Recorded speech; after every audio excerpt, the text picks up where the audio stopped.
There's a scream tearing through the wind in the wild mountains. Not human. Not beast. But the cry of a soul being sacrificed between earth and sky. A wild Mustang, leg broken, bleeding. Trapped like a sentence no one dares to witness. Above, vultures circle. In the distance, engines draw near. And nature itself seems to wait, asking, who will finish this ritual? And who dares to interrupt fate? But then, a man steps out from the place where he buried his heart years ago. No one called him. No one knew. Only a single breath was enough to detonate everything he'd buried inside. And from that moment forward, wind was no longer just wind. Death was no longer the end. And a wild soul began to choose. You think this is just a story about a horse? No. This is the moment. A single Mustang made all of humanity ask itself, do I still have the courage to believe in something that once broke my heart? Join me at the very first moment where fate begins to scream. The wind did not simply pass over the ridge. It howled like the soul of one long forgotten, not screaming out of pain, but because no one listened anymore. Dusk fell like an enormous burial shroud, cloaking the crimson valley where the last light of day did not warm, but exposed. The dry grass stood frozen. The rocks along the slope split like flesh twisted by time. And amid it all, a cry. Not human. Not wolf. Not owl. But a scream from within life itself, as if the earth had been bound and silenced. It wasn't loud, but it slipped into the ears like a blade slicing the throat of memory. Raw, silent, deep.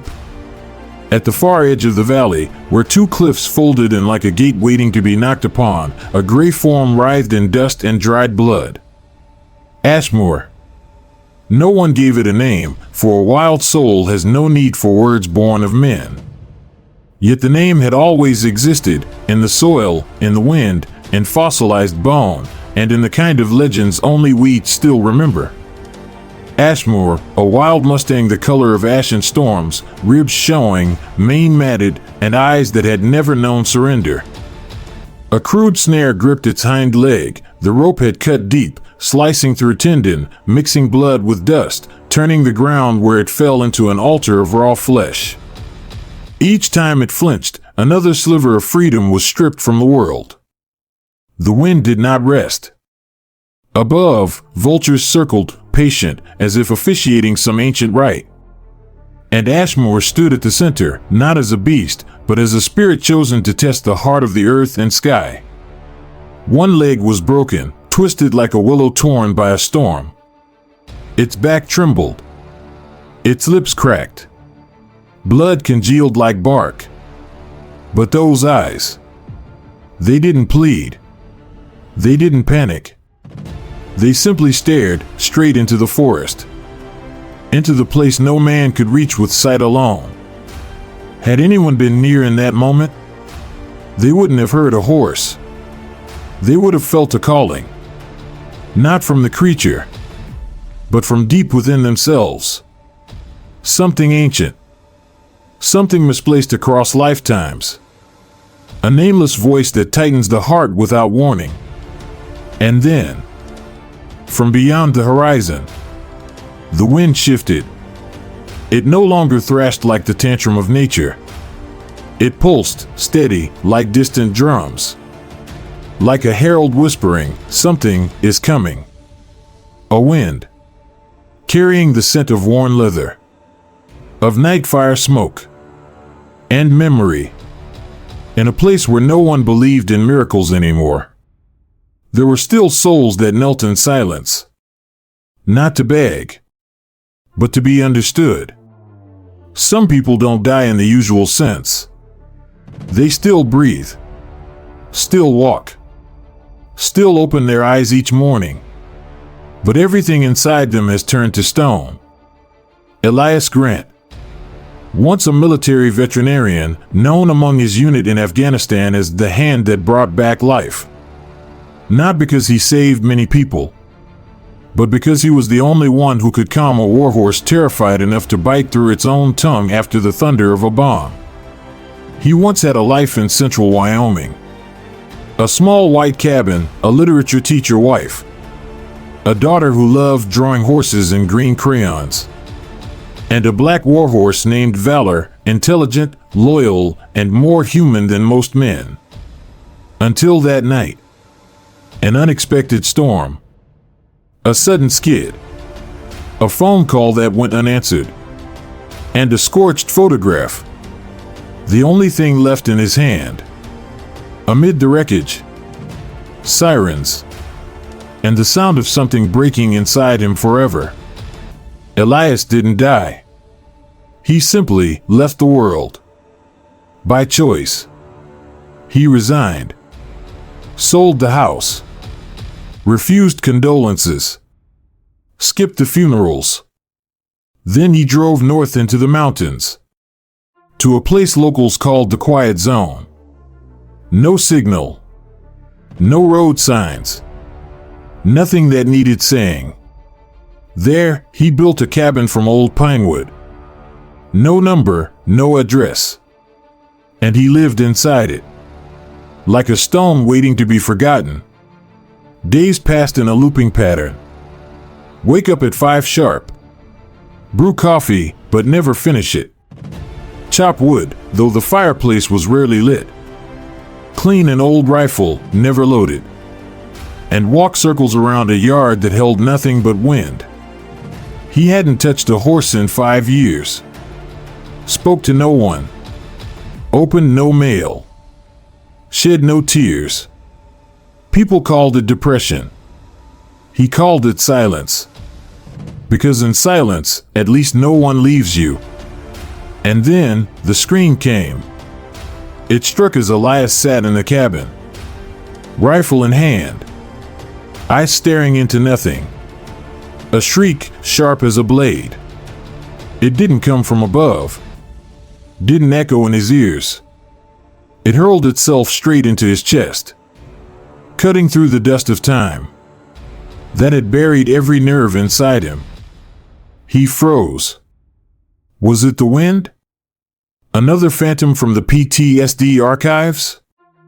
He'd heard his daughter's voice in the dark. He'd heard Valor neighing beside his bed, long after the horse had died. He'd heard himself screaming, bashing his head against the white walls of a recovery ward. But this was different. This didn't come from within his mind. It came from beyond his heart. Elias stood, lungs tightening, as if oxygen had become a stranger. He stepped outside the cabin. No rifle. No coat. The wind outside wasn't wind anymore. It was a whisper from somewhere deeper than pain. A place no one had dared name. He stepped off the porch. Feet moving on their own. Toward the Redstone Ridge. Where the scream had echoed moments ago. No plan.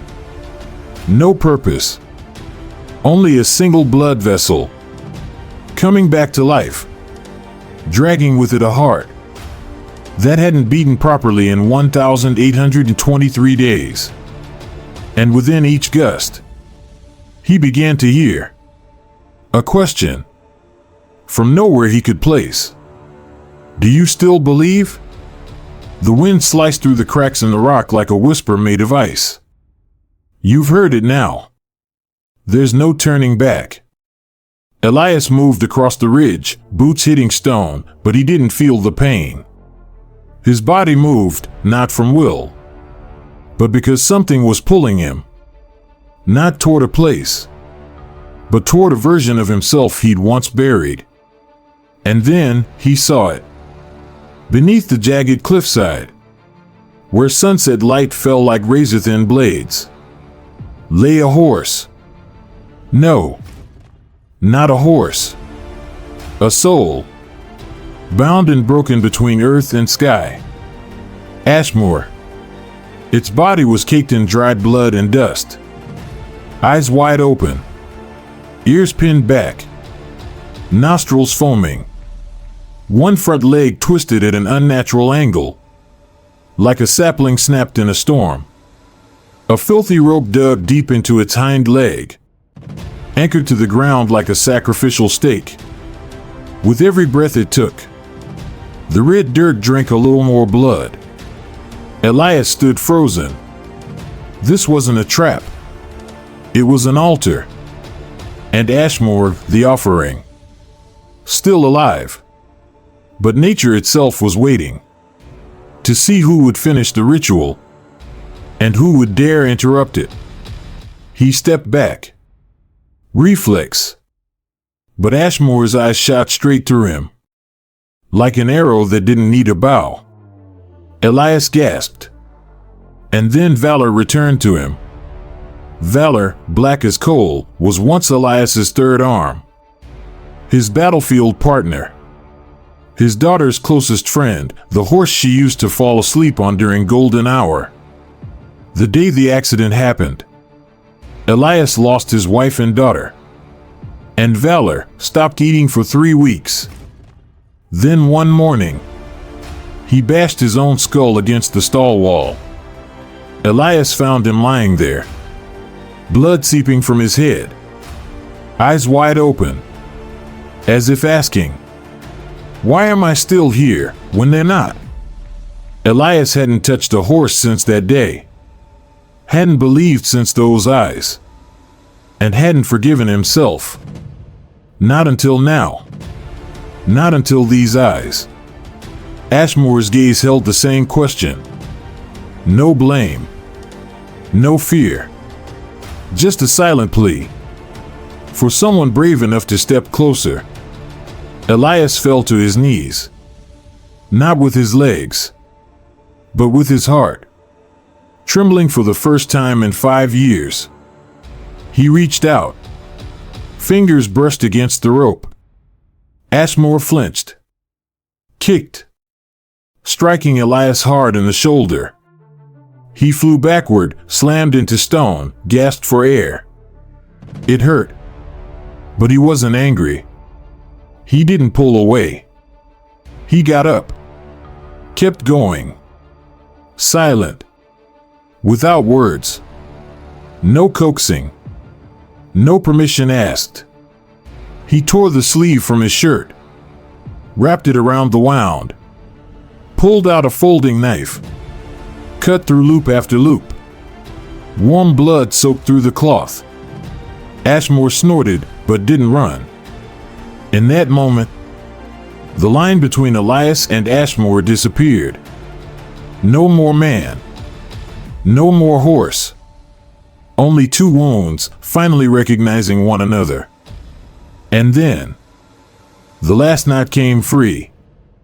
Ashmore exhaled and lay still. No escape. No fight. Just a look. So deep, it felt like falling. The wind stopped. The world went still, as if nature itself was waiting for confirmation. Is this man worthy of intervening in the sacred? Then, a strange wind rose. Not cold, not fierce, but steady, like distant drums calling the soul home. The breeze carried the scent of horse sweat, worn leather, old fire, and memory. The sky dimmed by half a tone. The sun didn't vanish, but was swallowed by cloud. Everything changed hue, as if the world had acknowledged something irreversible had happened. Elias looked up, his hand still bloodstained, his heart pounding like a bell, not from effort, but from knowing. This moment was the line, and he had crossed it. Ashmore didn't cry, didn't neigh. He just lay there, eyes softly closing. And Elias exhaled, as if he just pulled the soul back from the edge of death. The sound of engines, echoing from the base of the hill, dry, steady, and merciless. Like the gears of a killing machine that had started long before Elias even knew he was alive again. Elias lifted his head. From the far edge of the valley, two sand-colored trucks roared forward, dust erupting behind them like fire. The last rays of sunlight were shredded across their hoods like torn silk. Doors slammed open. 3 men stepped out. Leading them was a shadow. Tall, broad-shouldered, walking with the kind of slow, deliberate calm that said, "This is my stage. And I'm the only one with lines." Cain Rider, the most feared horse hunter in the West. They said he once killed a Mustang just because it looked at him wrong. Cain didn't trade horses. He traded fear. And surrender. Well, didn't think you'd crawl back to this game, Elias. Cain sneered, spitting out a blade of dry grass between his teeth. Figured it'd take a few more dead men to get you touching horses again. Elias didn't rise. He remained beside Ashmore, bloodied, hands still gripping the rope he'd just cut.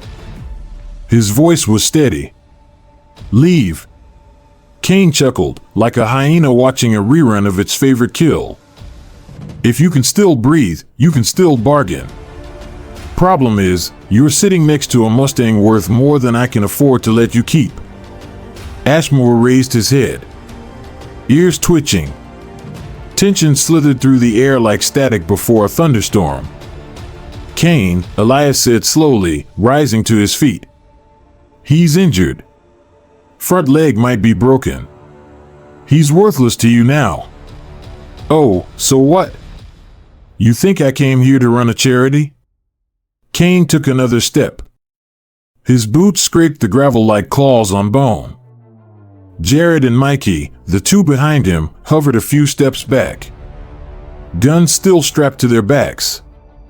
But their hands were already grazing the grips. "Shoot first. Ask never." That was their code. "You don't understand," Elias murmured. "This horse, he's not for sale. He's the last piece of something good I thought had vanished." He swallowed hard. Met Cain's eyes, the sunset slicing across his face like a warning. Cain smirked.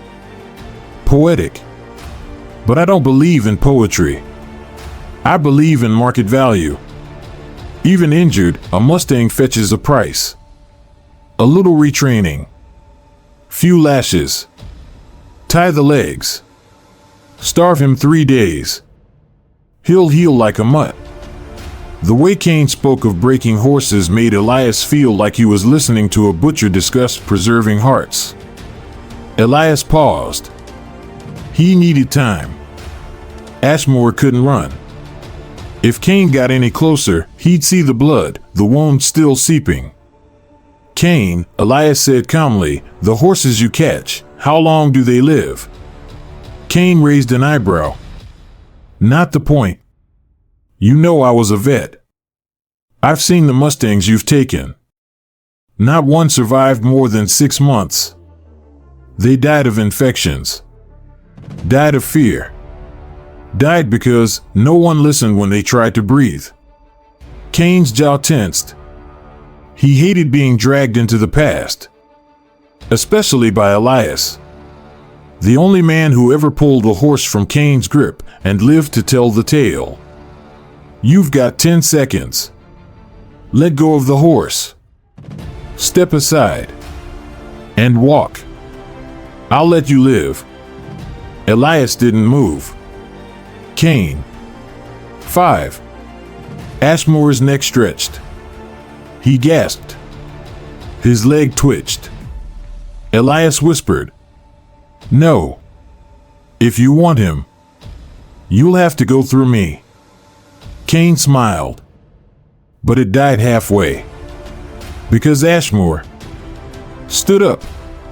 Leg broken, but he stood. Eyes glowing red. Blood dripping onto the earth. His body trembled, but he didn't back down. He raised his head. and turned his flank, shielding Elias. Cain took half a step back. Not from fear, but because there was something in Ashmore's gaze that didn't belong to a horse. Something older. Something that had been killed once, all the way down to the soul, and came back to fight. The wind returned. Not howling. Not shrieking. Just carrying an echo from long ago. Like the sound of hooves galloping through the hollow of human memory. Elias clenched his fists. Steady. But in his eyes was fire. Not rage. But life. For the first time in 1,824 days. Cain spat into the dirt. He looked at Ashmore. Then at Elias. Then turned away. You want to live? Fine. Live. But no one gets to live twice, Elias. The trucks roared back to life, kicking dust toward the sky. The wind carried with it the scent of diesel, and a threat left unfinished. Ashmore collapsed.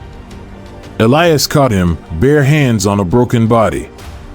And between the blood, the dust, and the deep scars carved by tires in the dirt, a vow took shape. If they come back, I won't just save you. I'll fight with you. There was no first shot. No warning. Just the roar of an engine rising like a beast awakened. And the dust behind it tearing the sun into blood-red shreds. Elias clenched his jaw. Bran, run. He flung the reins and vaulted onto his old horse. Bran, the loyal companion who had never left his side in 5 long years. Bran didn't need commands. Just a squeeze of the legs. And they took off. Ashmore still down. Front leg still folded.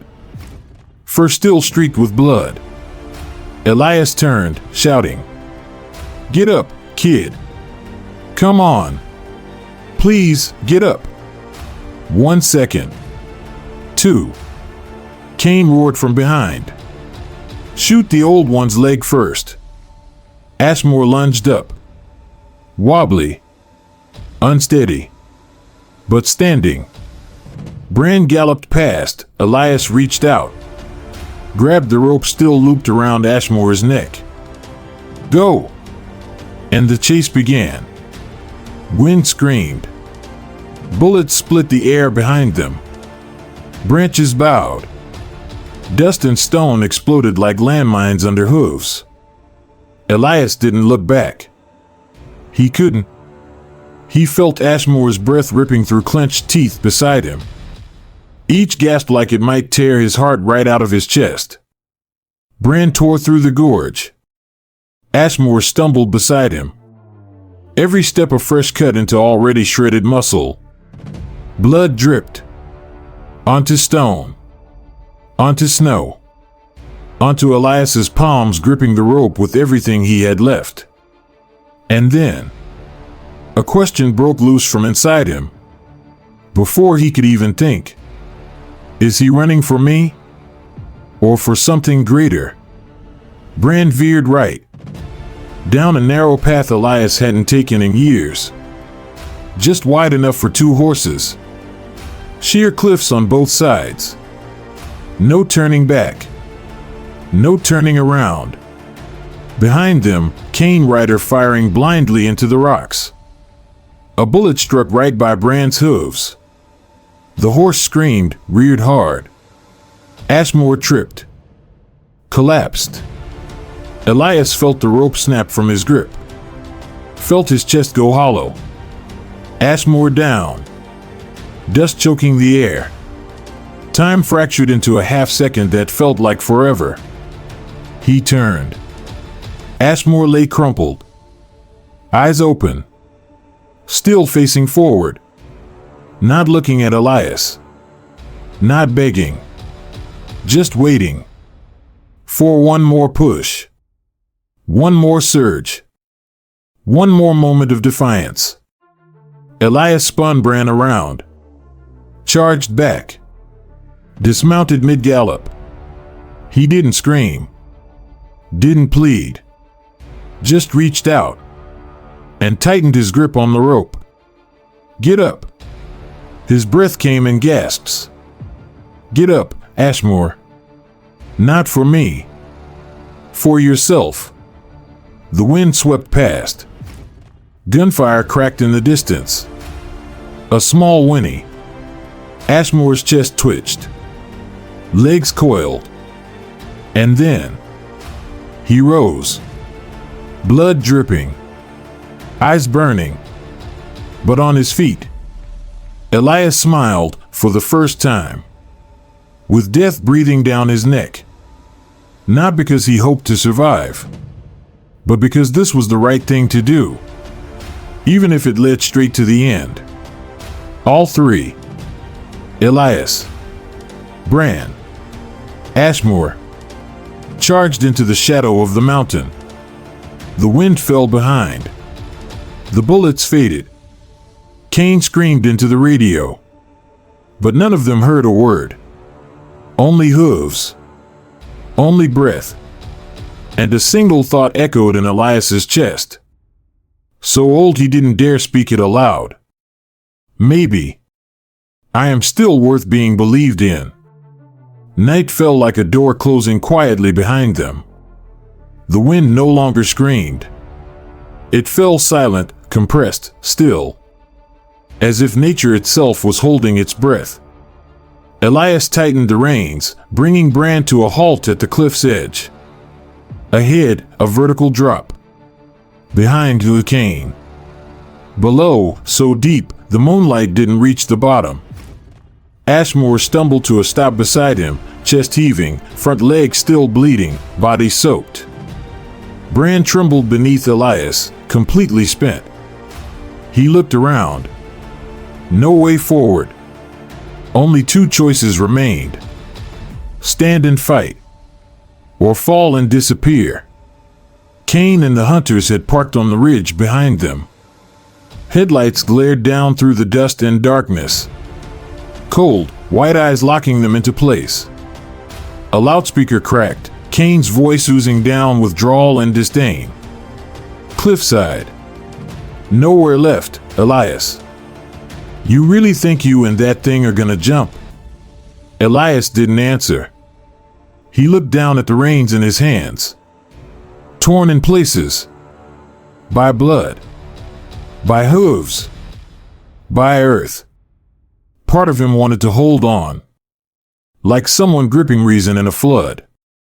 But another part was ready to let go. He turned to Ashmore. The horse stood, head tilted ever so slightly, watching him. No neigh, no flinch, no begging, no fear. And Elias understood. This horse had never run. It had stepped back, to observe, to wait, to see if someone would finally be brave enough to stand with it. Elias drew one breath, then released the reins. The leather slipped from his fingers, fell to the earth. No sound, just his heart pounding 3 times like a drum summoning spirits.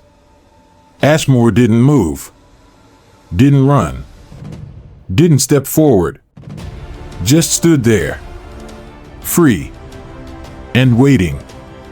Elias stepped back once more, to the very edge. Behind him, the abyss. Before him, the Cain. And between it all, a space not belonging to life or death, but to something older. Blind trust. A species long extinct in the human world. The wind picked up, carrying blood, leather, and a nameless memory buried deep in forgotten history. Cain shouted from above. You think it won't leave you, Elias? It's a horse. No heart, only instinct. Elias smiled barely, lips trembling. Not from cold, but because Cain was wrong now. Ashmore stepped forward. One pace. Slow. Deliberate. Not because of reins. Not from command. But by choice. It stood beside Elias. Willingly. Unbound. Unforced. Elias didn't look at him. Just whispered quietly, "I have nothing left to hold you here. You have nothing left to prove. But if today you choose to stand beside me, then I won't leave you, even if we fall." Cain stood frozen on the ridge, speechless, confused, because for the first time, he was staring at something he could not buy, could not break, could not understand. A wild soul, choosing where it belonged. At the cliff's edge, beneath wind and headlights glaring like the gaze of a god. A man and a horse stood side by side. No ropes, no shouting, no hurry, only stillness. And together, they took a single step back into a place where nothing existed except faith. Night fell over the mountain like a heavy black blanket, not to protect, but to press everything down. Elias sat with his back against a boulder, knees drawn in. His jacket draped loosely over Ashmore, who lay beside him, breathing hard. There was no fire. The wind still slipped through the rocks. But tonight, there were no more footsteps behind them. No more bullets. Only heartbeats and memory. Ashmore didn't sleep. He just lay there, eyes open, ears flicking now and then as the wind shifted direction. Elias watched him for a long time. Then he spoke. Not to the horse, but for the first time in years, to himself. Valor. The name slid from his lips like a dull blade dragged through his throat. How long had it been since he'd said it out loud? 2 years? 5? Or had he never dared whisper it since the day everything ended? Valor was a warhorse. Not just a comrade, but a living shield beneath the sun-scorched skies of Afghanistan. Every time mortars screamed through the air, while other horses bucked, panicked, stampeded, Valor stood still, head low, legs planted, ears turned toward Elias, as if to say, "Don't be afraid. I'm still here." Once, during an ambush, Elias was pinned between two fronts, no cover, nowhere to hide. Valor charged into the open, placed himself between Elias and the incoming shell. What came next was smoke, sand, screams, and Elias's vision fading behind the blur of blood, and the smell of burning flesh. Valor didn't die right away. His leg was shattered, his side torn open. He groaned, not like an animal, but like a human on the edge. Elias wrapped him, removed the shrapnel, whispered comfort, but every act of care only prolonged the inevitable. And in the end, he placed a hand on Valor's forehead, drew out the syringe. One final injection. In the middle of a bleached desert, under a breathless sky.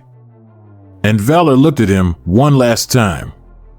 No fear, no blame, just something that said, "I know. You didn't have a choice." Elias had never forgiven himself. Not for ending Valor's life, but for what came after. He never let himself love another horse again. "I didn't want to walk that road twice." His voice was coarse, cracking. His fist clenched. Ashmore lay beside him, still, but somehow listening. "I thought," If I didn't touch, I wouldn't feel pain. If I didn't bond, I couldn't lose. I thought killing the part of me that trusted was how to survive. He looked up. The moon was veiled by clouds. The wind moaned over the peak like a voice calling from another life. But then you came. Elias turned to look at Ashmore. You're not him. But your eyes. The way you looked at me. Not afraid. Not accusing. Just waiting. It was the same. Exactly the same as when Valor looked at me. And knew. I had to do the one thing left. A beat of silence. Ashmore tilted his head. Didn't neigh. Didn't move closer. Just looked. Slow. Steady. As if he understood. And Elias, for the first time in 5 years, cried. No sobs. No shouting. Just tears. Sliding down his cheeks. Falling onto the cold dirt. Soaking into the jacket draped across the back of a wild horse. A horse keeping watch. Over a man who had once stopped believing in anything. In the wind. Something was stirred loose. Not grief. But memory. Not to haunt. But to remind. Something was lost. But never died. Morning didn't begin with sunlight. It began with the ragged, fractured breaths of Ashmore. Elias opened his eyes. His jacket was still draped over the horse's back. The snow from the night before had melted, leaving behind a thin frost that clung to the wounds like breath on glass. The front right leg, the one broken, was swollen, bruised purple, skin damp with blood. The old rope mark still pressed deep like a seal that had never been broken. Elias sat up. He said nothing. Offered no comfort. He quietly opened the first aid kit, his hands trembling. From the morning wind, and from what he knew he was about to do. He stepped slowly toward Ashmore, measuring each pace. The horse saw him. Didn't bolt. Didn't turn. But his eyes darkened, ready for resistance. Elias knelt, just a few hand widths from the wound. He reached out, toward the injured leg. And immediately, Ashmore jerked back. Hooves scraped the earth. A low, sharp whinny. The leg recoiled. Elias withdrew. Failed. Not because of the pain, but because of the invisible distance between two beings who both knew what it was to be betrayed. He whispered, "You don't trust me." Swallowed hard. "I get it."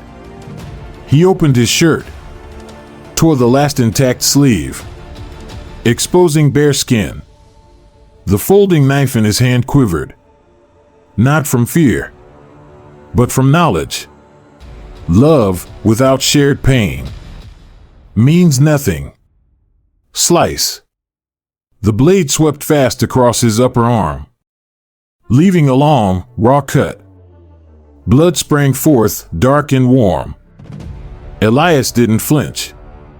He just inhaled, then offered the bleeding arm forward, toward Ashmore. The wind stilled. The entire world tightened like a held breath. No birds. No shifting stones. Just the scent of human blood, mixing with the blood of a wild horse. Ashmore didn't back away. His neck tilted slightly. Eyes blinked slow. He took one soft step. Body swayed, like a soul trying to listen to a language never spoken with sound. Elias moved closer, not to touch the leg, but to press his palm against the earth beside Ashmore's hoof. His blood soaked into the stone, mingling with the older, dried stains beneath. 1 second. 2. Ashmore didn't move. Not from fear. Not from weakness. But because he had just witnessed the only thing that could ever make a wild spirit stop running. Someone who chose to bleed. Just to understand its pain. Elias reached out again. Slowly. Placed his hand gently on the fractured leg.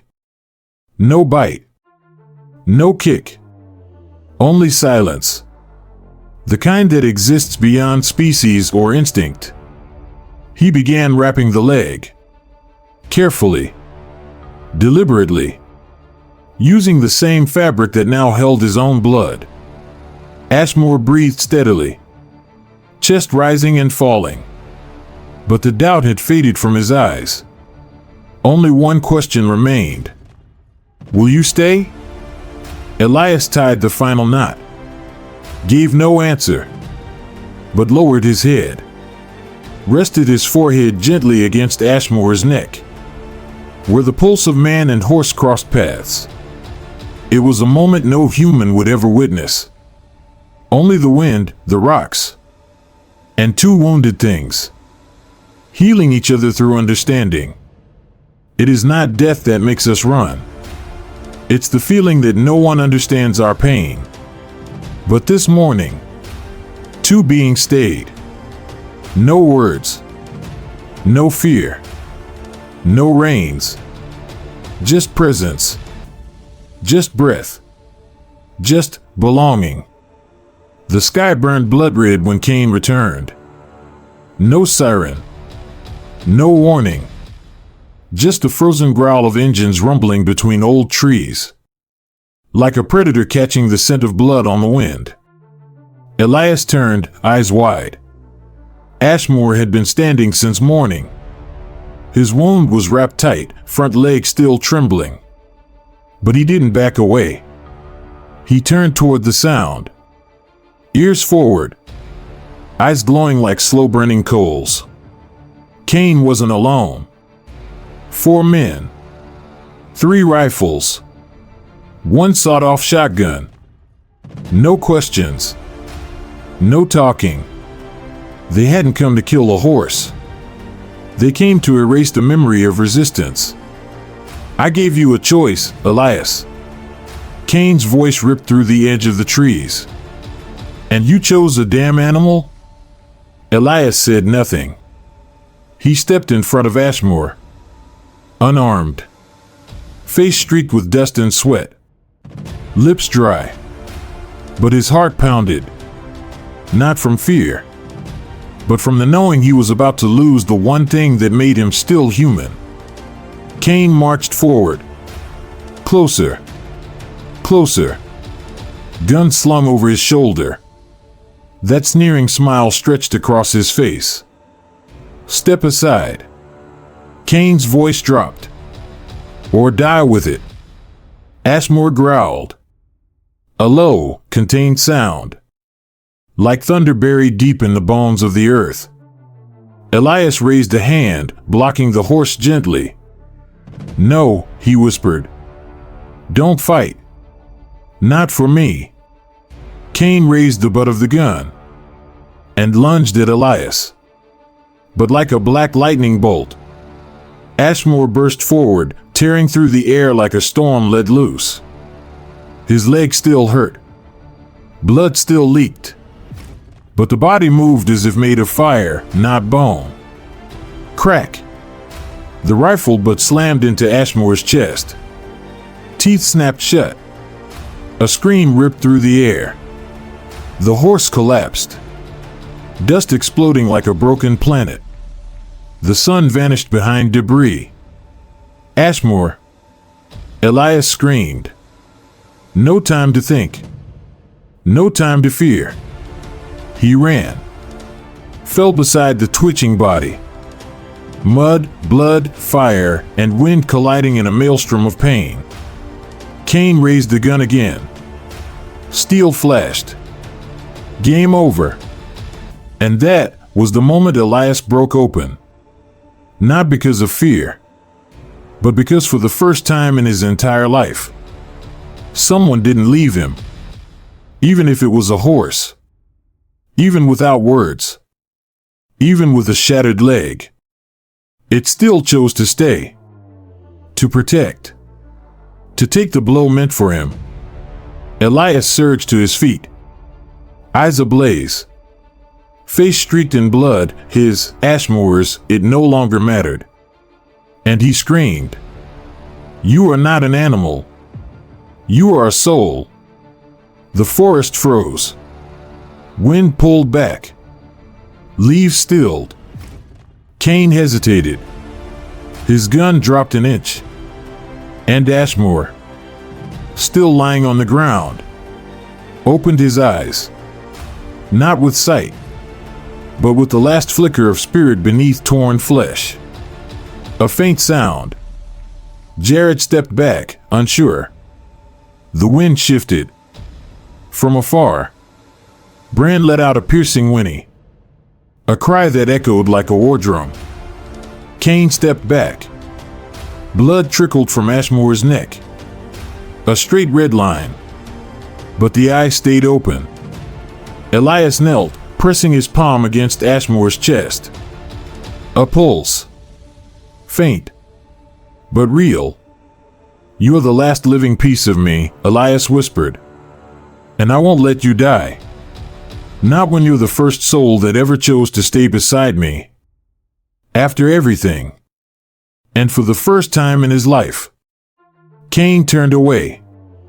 Not because he'd lost, but because something in Elias's face and Ashmore's eyes told him this wasn't a chase anymore. It was a ritual, a communion of souls. And Cain had no place inside that sacred ground. No one spoke. No one needed to. Just two souls, a man and a horse, lying side by side in the deep forest, beneath a sky like a shroud draped over the living who had nothing left to wait for. Ashmore breathed steadily. Pain tugged at his chest now and then, but he didn't leave. Elias knelt beside him. His hands stained with old blood and fresh sweat. The wind brushed past, cold, but not cruel. Tonight, there was no need to run. No need to cry out. Just the need to stay. The fire burned low. Ashes rose like human souls dissolving into the grass. Elias sat, eyes fixed on the flame, lips barely moving. I never told anyone about my wife and daughter. Because saying it would mean admitting they're really gone. My wife's name was June. She taught literature. Wrote tiny poems no one understood except me. My daughter's name was Melody. She used to tie ribbons in the manes of horses. His throat tightened. He didn't cry. Didn't need to. Because just then, something extraordinary happened. Ashmore, though still struggling to breathe, lifted his head slowly and rested his muzzle on Elias's shoulder. Soft. Like a whisper saying, I understand. Elias closed his eyes. No words needed. No forgiveness. Just the knowledge that something broken had quietly begun to mend. That night, Elias fell asleep beside Ashmore. And he dreamed. A haze of silver light. Desert. Muted sun. And from the mist, a black horse emerged, slow, massive, silent. Valor. Long mane. Measured steps. No hoofbeats. Just a glow of light wrapping around his body like strands of silk. Ashmore, in the dream, lay in the sand. Bloodied. Eyes closed. Valor approached. Lowered his head. Touched Ashmore's brow gently. And from that single touch, light spread. Like fire catching the edge of a soul. Ashmore opened his eyes. Stood. And with Valor, ran toward the horizon. Elias awoke, cold sweat down his back, hands gripping the cloth draped over Ashmore. Ashmore was still there, but his breath was deeper now. Eyes barely open, but for the first time, no longer clouded. Only calm. Elias exhaled, and for the first time, he believed. A horse's memory reborn, and a soul once lost can return inside another body. 2 days later, they began to move.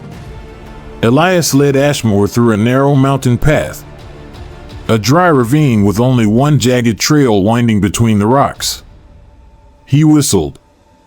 A military cue, short, sharp. Ashmore flinched. Eyes sparked with fear. He stepped back. Elias tried again. A louder whistle. Ashmore turned away, ready to bolt. Elias froze, then let go of the rope. What the hell am I doing? Training you like a machine? I can't save you, using the same voice that cost me everything. He stepped to the side. Didn't look at the horse. Didn't command. Just walked. And waited.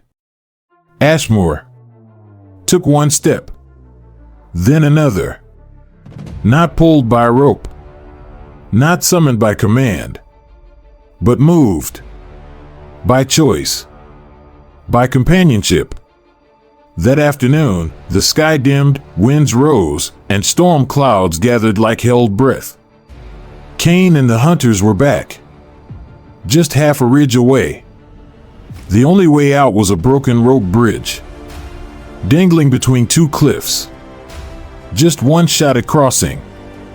One chance. No reins. No words.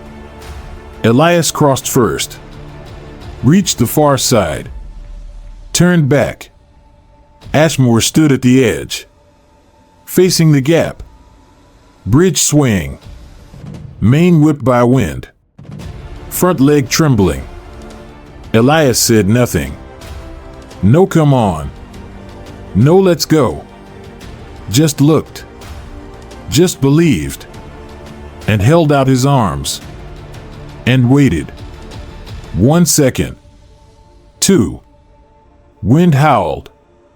Ashmore stretched his neck. Then he leapt. The wind split. The bridge shook. Hooves landed hard, slipped. Elias lunged, grabbed the mane. Ashmore collapsed forward, but didn't fall. Elias held on. Ashmore pulled upward. Both tumbled together, onto the safety of the other side. Breathless, shaking, covered in dust. Elias wrapped his arms around Ashmore's neck, pressed his face into the soaked mane.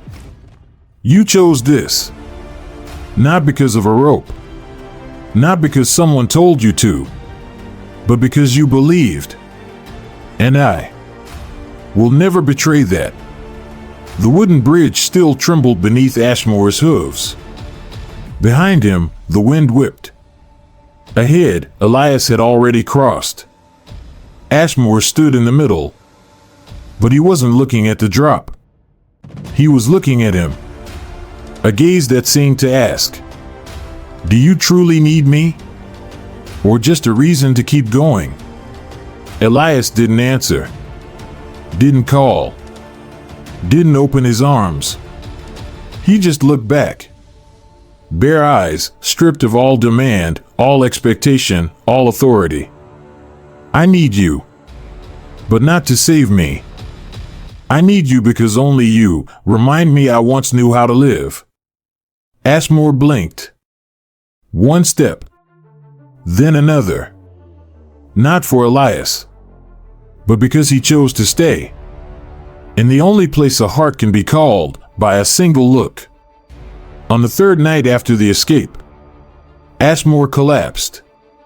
His leg was swollen tight. Pulse racing. Eyes dim. Infection. Elias hovered desperately beside him, The last of the medicine was gone. A shard of metal left behind from the old rope, still buried deep, like a curse that had never been pulled free. He clenched his fist, screaming in his mind, "If I take it out, it'll hurt. If I don't, he'll die." Ashmore lay still, didn't struggle, didn't surrender, just breathed shallowly, as if deciding to fight on or finally sleep. Elias trembled, placed one hand on the wound, the other gripped the blade, and he cried. For the first time in 17 years. Not for what he'd lost, but because he feared there was no one left to believe he could ever hold on to anything again.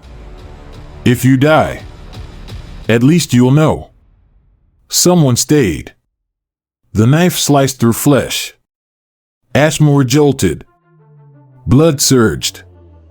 Elias held on, hands shaking, but firm. A scream burst from the horse's throat. Raw, echoing, like a memory refusing to be erased. Cain had found the trail. Closer than ever. Elias had one move left. A decoy. He returned to the lower rocks, where wolves had once circled Ashmore's fallen body. He tore his shirt, smeared his blood across the stones, created a false path, baiting the wolves toward Cain's ambush point. He didn't know if he'd survive. Didn't know if Ashmore would still be breathing when he got back. All he knew was, freedom, if unpaid, is only illusion. The wolves howled. Cain shouted. Gunshots rang out. The mountain sank into chaos. When Elias returned, his heart seized. Ashmore was still standing. Not asleep. Not collapsed. Legs shaking. But his eyes were fixed on Elias, standing at the edge between wilderness and man. Elias stepped forward. No commands. No signals. And the horse tilted his head, ever so slightly. The next morning, the rock bridge was crossed. The map was torn. The path ahead led into a valley, where there were no more chases. No more Cain. Elias rose, bent down, and loosened the reins one last time. Ashmore stood still. The wind rustled through two manes. One horse. One man. No more ropes.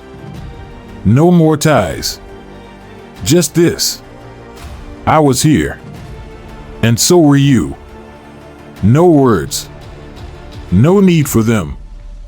Elias stepped back. Ashmore took a step forward. Then he turned away. Didn't look back. Not because he didn't remember, but because he had already given the memory. The rest was freedom. Not everyone we leave behind is lost. Some souls come only to help us find ourselves again. Then they leave. Like wind. Like a memory that lives forever in the breath. A year passed. No one knew if Elias was still alive, or had become part of the forest. Like wind with a heartbeat, mountain folk would whisper, "There's an old oak cabin up on Gallow Ridge." Every evening, a man sits quietly on the porch, staring toward the sunset. Doesn't speak. Doesn't move. Just sits. Like he's waiting for something. Something that never had a name. A child who once hiked the trail at night swore, "I saw a faint yellow light in the window, but there was no smoke. And I heard tapping. Soft. Repeating. Like hooves. Brushing against the heart." Others said, "Elias Grant isn't a man anymore. He's a promise left behind by a soul that was once saved. That night, snow fell like ash. So still, it didn't feel real. Elias sat beside the fire. No book. No gaze. Just breath. As if breath was the last thread keeping him here. Then, a sound. Not wind. Not wolves. A breath. A return. He stood. Opened the door. The wind howled in, lifting shadows from the corners of the cabin. On the porch, standing, was Ashmore. Not older. Not thinner. But his eyes were changed. Deeper. Quieter. Like he'd come back from somewhere no one else had ever been. Elias stepped forward. Didn't cry. Just reached out. And touched his forehead. And Ashmore lowered his muzzle to Elias's chest. To the place where the heart had once gone still. You came back. Was it for me? Or had you never really left? The horse didn't answer. The wind returned. But this time, it wasn't cold. The next morning, clear skies, rivers flowing, ice not yet formed. Elias walked down to the water's edge, holding a small tin canister. The ashes of Valor. Ashmore followed. No rope. No call. Just walked. Like a spirit. Finding the place it was meant to be set free. Elias opened the lid.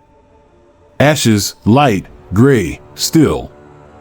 Like a dream already burned through. He was about to release them. When a gust rose. The ashes swirled upward. And part of them fell. Onto Ashmore's mane. Elias froze. Speechless. Ashmore didn't flinch. Didn't shake them off. Just stood. Eyes blinking slowly. And in that moment, Elias understood. I thought I was letting go of a soul. But you've carried it all along. Valor never left me. He sat.